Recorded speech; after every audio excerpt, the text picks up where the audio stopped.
இறையேசுவில் பிரியமான சகோதர சகோதரிகளே, நமது ஆண்டவர் இயேசு கிறிஸ்துவுடைய திருப்பெயரால் உங்களுக்கும் உங்கள் குடும்பத்தில் இருக்கிற அனைவருக்கும் அன்பும் சமாதானமும் மகிழ்ச்சியும் உண்டாவதாக. அன்புமிக்கவர்களே, டிசம்பர் மாதம் 1ஆம் தேதி தாயாம் திரு அவை திருவருகை காலத்தினுடைய முதல் ஞாயிற்றுக்கிழமையை சிறப்பித்துக் கொண்டிருக்கிறது. மாதத்தினுடைய முதல் நாள், நம்முடைய கத்தோலிக்க திருவழிபாட்டு ஆண்டினுடைய முதல் நாள் அல்லது புத்தாண்டு என்று கூட சொல்லலாம். திருவருகை காலத்தினுடைய முதல் ஞாயிற்றுக்கிழமை. அன்புமிக்கவர்களே, இந்த திருவருகை காலம் என்றால் என்ன, எதற்காக இந்த திருவருகை காலத்தை நம்ம கொண்டாடுகிறோம் என்பதை பற்றின ஒரு விளக்கமான ஒரு காணொளியை, ஒரு வீடியோவை இன்றைக்கு நான் தனிப்பட்ட முறையில் திருவருகை காலம் ஒரு சிறப்பு பார்வை என்று நான் தனியாக உங்களுக்காக பதிவிடுகிறேன். ஆகவே அதை முழுவதுமாக பார்த்தோம் என்றால் இதனுடைய வரலாறு, ஏன் கொண்டாடுகிறோம், எத்தனை வாரங்கள் அதில் கொண்டாடணும், அதில் ஏற்றப்படுகிற திருவழிபாட்டு அடையாளங்கள்லாம் என்ன, மெழுகுதிரி, மலர் வளையங்கள், இந்த கிறிஸ்து பிறப்பு காலத்தினுடைய நவநாட்கள் எப்பொழுது தொடங்குகிறது, அது ஏன் கொண்டாடுகிறோம் என்கிற சிறப்பு விளக்கங்களை பற்றின காணொளி தனியாக இருக்கிறது. அதை பார்த்து தெரிந்து கொள்ளுங்கள். மிக சுருக்கமாக சொல்லணும் அப்படி என்றால், ஆங்கிலத்தில் அட்வென்ட் சீசன் அப்படி என்று சொல்வோம், லத்தீன் மொழியில் ஆட்வென்துஸ் அப்படி என்று சொல்வார்கள், அல்லது இத்தாலி மொழியில் ஆட் வெனீரே அப்படி என்று சொல்வார்கள். இந்த மூன்று வார்த்தைக்கும் ஒரே ஒரு விளக்கம்தான், வருதல் அப்படி என்கிற வார்த்தையை தான் நம்ம இதுக்கு புரிந்து கொள்ள வேண்டும். நமது ஆண்டவர் இயேசு கிறிஸ்துவனுடைய வருகைக்காக தயாரிக்கிற ஒரு அருளினுடைய ஒரு காலமாக, எதிர்பார்ப்பினுடைய ஒரு காலமாக, நம்பிக்கையின் ஒரு காலமாக, அன்பின் ஒரு காலமாக, எதிர்பார்ப்பின் ஒரு காலமாகத்தான் இந்த திருவருகை காலத்தை தாயம் திரு அவை கொண்டாடுகிறது. அன்புமிக்கவர்களே, இந்த 4 வார தயாரிப்பு என்பது நமது ஆண்டவர் இயேசு கிறிஸ்துவை தூய உள்ளத்தோடு தயாரிப்பதற்காக தான் தயாரிப்பின் காலமாக நமக்கு கொடுக்கப்பட்டிருக்கிறது. தவ காலத்தில் எப்படி தவசு முயற்சிகளை பின்பற்றி ஆண்டவருடைய பாடுகளை தியானித்து உயிர்ப்பின் பெருமகிழ்ச்சியை பெறுகிறோமோ, அதே போலத்தான் நமது ஆண்டவர் இயேசு கிறிஸ்து இம்மானுவேல் என்று சொல்லப்படுகிற கடவுள் நம்மோடு என்கிற அந்த பிறப்பை நினைவு கூறுவதற்காக, அந்த பிறப்பின் மகிழ்ச்சியை கொண்டாடுவதற்காகத்தான் தயாரிப்பாக இந்த 4 வாரங்களை தாயாம் திரு அவை நமக்கு பரிசாக கொடுக்கிறது. இந்த திருவருகை காலத்தினுடைய முதல் ஞாயிற்றுக்கிழமையில நாம் ஏற்றுகிற மெழுகுதிரி நம்பிக்கை என்கிற மெழுகுதிரி தான். அந்த நம்பிக்கையை பற்றி நம்ம புரிந்து கொள்வதற்கும் அதை உணர்வதற்கும் இன்றைக்கு நமக்கு கொடுக்கப்பட்டிருக்கிற 3 வாசகங்களுமே நமக்கு உதவி செய்கின்றன. இந்த 3 வாசகங்களையும் நம்ம பார்க்கிற பொழுது கடவுளுடைய பிரமாணிக்கத்தை முதல் செய்தியாகவும், இரண்டாவது ஒரு செய்தியாக நாம் ஒவ்வொருவருமே புனிதத்துவத்திற்கு இந்த திருவருகை காலத்தில் அழைக்கப்பட்டிருக்கிறோம் என்கிற இரண்டாவது செய்தியையும், மூன்றாவது நம்முடைய ஆத்தும சரீர தயாரிப்புகள் மூலமாக இயேசுவை நம்முடைய உள்ளத்திலும் நம்முடைய இல்லத்திலும் ஏந்துவதற்கு நாம் தகுந்த தயாரிப்போடும் முன்னெச்சரிக்கையோடும் இருக்க வேண்டும் என்கிற மூன்றாவது செய்தியையும் தான் இன்றைய இந்த 3 வாசகங்களுமே நமக்கு தருகிறது. நமது ஆண்டவர் எவ்வளவு பிரமாணிக்கமாக இருக்கிறார் என்பதை முதல் வாசகத்தில் இந்த வார்த்தைகள் மூலமாக நம்ம புரிந்து கொள்ளலாம். அந்நாட்களில் நான் தாவீதிலிருந்து நீதியின் தளிர் ஒன்றை முளைக்கச் செய்வேன், அவர் நாட்டில் நீதியையும் நேர்மையையும் நிலைநாட்டுவார். அந்நாட்களில் யூதா விடுதலை பெறும், எருசலேம் பாதுகாப்போடு வாழும், யாவே சித்கேனு என்று அந்த நகர் அழைக்கப்படும் அப்படி என்கிற நம்முடைய கடவுளினுடைய பிரமாணிக்கத்தின் வெளிப்பாடாகத்தான் இந்த முதல் வாசகம் நமக்கு அமைந்திருக்கிறது.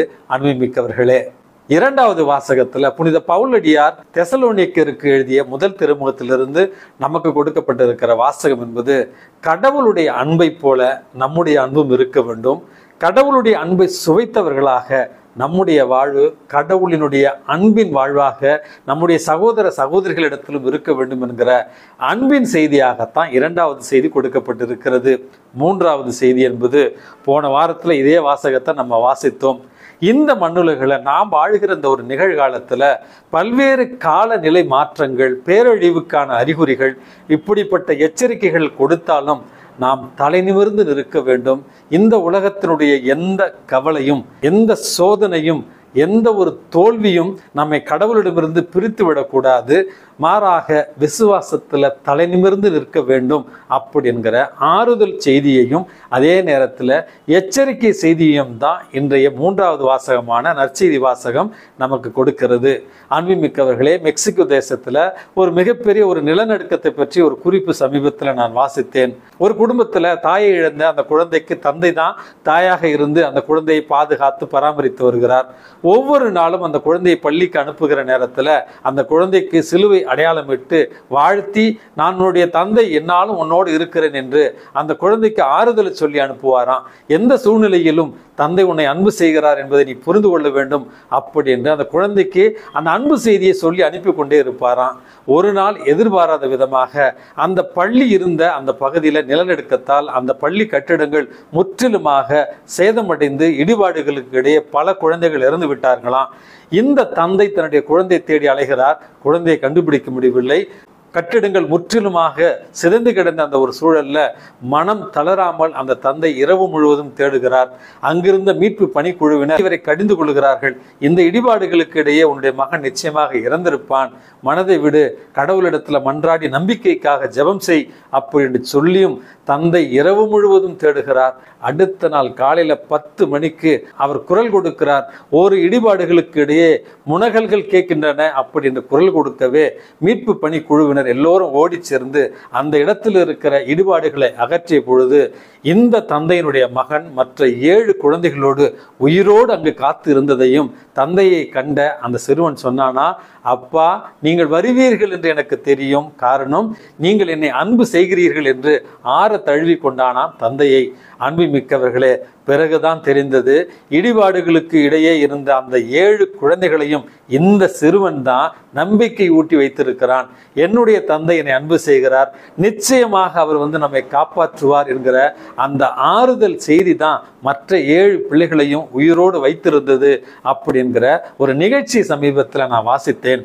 மனிதர்களுடைய அன்பே இவ்வளவு பிரமாணிக்கமுள்ள ஒரு அன்பாக இருந்தால் கடவுளுடைய அன்பு எவ்வளவு பிரமாணிக்கமுள்ள ஒரு அன்பாக இருக்கும் என்பதை விளக்குவதற்காகத்தான் இந்த நிகழ்வை உங்களோடு பகிர்ந்து கொண்டேன்.